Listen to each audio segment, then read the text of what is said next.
What started as heartbreak has become a mission. NDSU women's basketball's Claire Stern is fighting to change outcomes for families facing rare genetic heart conditions. It was really crazy to hear that what was all going on that night, and that normally they lose these people as babies. I'm very grateful for all the opportunities I've gotten. I'm grateful that God chose to keep me here, and I think that there's a lot of good that'll come out of it, and I'll be able to impact people, and that's what I want to do. A positive attitude after hearing some of the toughest news a person can hear. NDSU Bison sophomore Claire Stern started playing basketball in kindergarten. She then worked to achieve her goal of playing Division I basketball. But then, in June of 2025, it was stripped away from her. Yeah, so she was hanging out watching a movie, and they thought she had passed out, which is something Claire's never done before. And it was kind of late at night, and she hadn't been feeling well for a couple of days. So I was like, this isn't normal. Let's go ahead and head into the ER.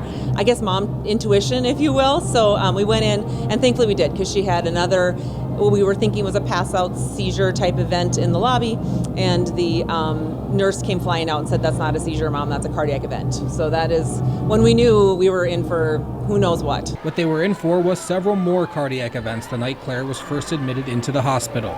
It took doctors 24 days after her first cardiac event to determine what was wrong. Genetic testing revealed Claire had a rare mutation in the PPA2 gene, which affects the mitochondria, the part of the cell that produces energy. The condition had been quietly damaging her heart over time until it was pushed beyond its limits. It's super rare. Less than 60 people have been diagnosed with this, and there are only a handful of us still alive with it. The doctors don't know much about it because of how rare it is, but I don't think that that's a good answer. I think that there needs to be more awareness brought to not only just mine, because mine's obviously rare too, but all kind of genetic mutations. And the answer shouldn't be that they just don't know. It should be, here's some steps we can take to get in the right direction. That mindset led Claire to start the RareDNA Foundation, dedicated to improving outcomes for families affected by rare genetic heart mutations. I think the main thing about it is just like I said before, raising awareness. Genetic mutations aren't normally a thing that people recognize until it's either too late or something severe happens. So I think the big thing is just raising awareness and also making sure that we come up with a better treatment plan. I wasn't given a very good treatment plan originally because they didn't know what was going on, and that's not okay with me for myself or for future people that get diagnosed with it. On Saturday, the Bison program did their part in helping promote Claire's foundation. The team wore shirts, and there was a table to help provide more information. I originally kind of brought up just doing maybe a little fundraiser night of some sort to help go towards this awareness and these things that we want to donate to.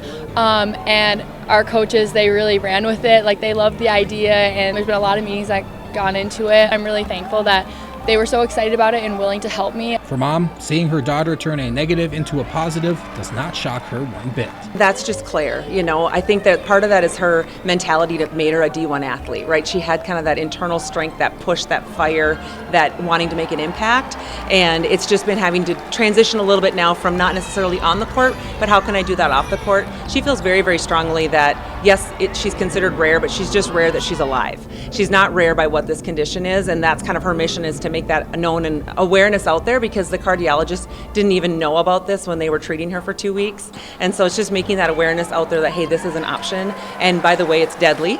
So maybe we should, open our eyes and pay attention to it. She's just always had kind of that self-internal drive and that personality of like, I'm just going to go do something about it. With her diagnosis, Claire was told she cannot play basketball anymore. It was heartbreaking for sure. I've been playing for so long, and it really became a part of who I am and my identity. Having such a great support system here at NDSU helped a lot. I think just having that showed that everything was going to be okay, and I'd still be able to be a part of this team. So I'm very grateful for all of the good that has come out of it. As for Claire now, she is still a big part of the Bison program, transforming from a player to a student coach, and she always has a smile on her face. She's everybody's friend. She's great with everybody. She's there. Sometimes she's on the offensive end, sometimes she's on the defensive end. She just honestly is there as a positive influence, whether she's helping in drills or she's doing film stuff or just putting a smile on people's face. She's helped us in a variety of ways. She's honestly just really inspiring to see how she's turned, a negative situation into a positive one, and like a really positive one. So being able to support us, and you can watch her on the bench too, and she's obviously just super excited and positive for everyone no matter what's happening. So just seeing how someone can turn something like that into a good thing. Claire and her family say that they hope what they did Saturday will continue to bring more awareness around genetic heart mutations. Claire says that she is physically doing well. She has started jogging and doing moderate exercising. As for her foundation, you can find more information and ways to donate at RareDNAFoundation.org. That link will also be on our website and social media pages if you just click on this story. And guys, Claire's foundation will have a table at her high school, Maple Grove, for their game Monday night. Everyone just getting on board to share her story.